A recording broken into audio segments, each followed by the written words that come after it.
கர்த்தருடைய பரிசுத்த நாமம் மகிமைப்படுவதாக. தினமும் கர்த்தருடைய சத்தத்தை கேட்டுக்கொண்டிருக்கிற தேவனுடைய பிள்ளைகளை வாழ்த்துகிறேன், ஆசிர்வதிக்கிறேன். நீங்கள் ஆசிர்வதிக்கப்பட்டவர்கள். இந்த நாளிலும் பரிசுத்த தேவன் உங்களை பார்த்து சொல்கிற ஒரு வார்த்தை, கேட்டவைகளெல்லாம் உனக்கு கொடுக்கப்படும். எனக்கு அருமையானவர்களே, நம்முடைய வாழ்க்கையில் ஒரு பெரிய எதிர்பார்ப்பு என்ன தெரியுமா? நான் கேட்டது எனக்கு கிடைக்கல, அதனால் என் வாழ்க்கையில் ஆண்டவர் என்ன செய்தார், என் வாழ்க்கையில் ஆண்டவர் மௌனமாகவே இருக்கிறாரே என்று சொல்லி ஆண்டவரை கேள்வி கேட்குறோம். ஆண்டவரை முறுமுறுத்துக்கிட்டே இருக்கிறோம். மற்றவர்களை ஒப்பிட்டு பார்த்து கொண்டே இருக்கிறோம். மற்ற குடும்பத்தை ஒப்பிட்டு பார்த்து கொண்டே இருக்கிறோம். அவர்களுக்கு நடந்துருச்சு, இவர்களுக்கு நடந்துருச்சு, ஆனால் எனக்கு மட்டும் கர்த்தர் காலதாமதம் பண்ணுகிறார் என்று சொல்லி சோர்வோடு இருக்கிற உன்னை பார்த்து தான் இன்றைக்கு நீ கேட்டதையும் சரி, நீ கேளாததும் சரி உனக்கு கொடுக்கப்படும் சொல்லி ஆண்டவர் பேசி கொண்டிருக்கிறார். வேதாகமத்தில் எத்தனையோ தெய்வ மனிதர்களுக்கு கேட்டதையெல்லாம் கர்த்தர் கொடுத்தார். அதில் குறிப்பிட்டு சொல்லணும்னா எஸ்ராவை குறித்து வேதத்தில் பார்க்கிறோம். 7ஆம் அதிகாரம், எஸ்ரா 7ஆம் அதிகாரம் 6வது வசனத்தில் வாசிக்கிறோம். அவன் கேட்டவைகளெல்லாம் ராஜா அவனுக்கு கொடுத்தான். எனக்கு அருமையான தேவனுடைய பிள்ளைகளே, இந்த எஸ்ரா ஒரு ஆசாரியன். அந்த ஆசாரியனாய் இருக்கும் பொழுதே தேவனுக்காக உண்மையாய் வாழ்ந்தவன். அது மாத்திரமல்ல, எஸ்ராவை குறித்து வேதத்தில் வாசிக்கிறோம்.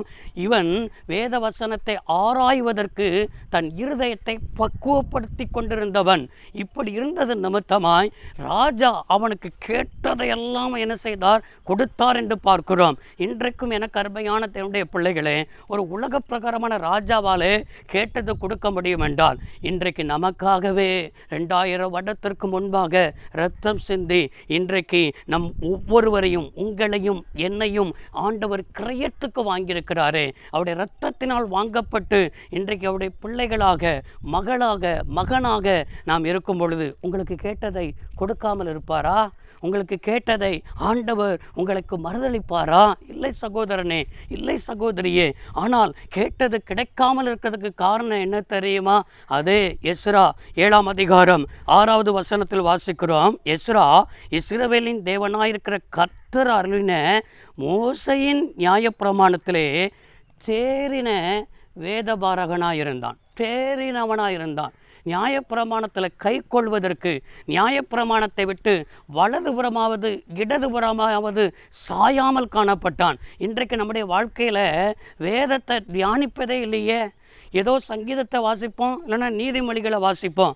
66 புஸ்தகத்தை முழுவதும் ஒரு முறையாவது வாசித்து முடித்திருக்கிறீர்களா? கொஞ்சம் யோசித்து பாருங்கள் பார்ப்போம். இன்றைக்கும் நம்முடைய வாழ்க்கையில் வேதத்தை விட்டு நம்ம விலகுகிறது நிமித்தம், வேதத்தின்படி நம்முடைய குடும்பம் இல்லாதது நிமித்தம், வேதத்தின்படி நம்முடைய வாழ்க்கை வாழாதது நிமித்தம் தான் நம்ம வேண்டிக் கொள்வதெல்லாம் இன்றைக்கு நம்முடைய வாழ்க்கையில் கிடைக்காமல் காணப்படுகிறது.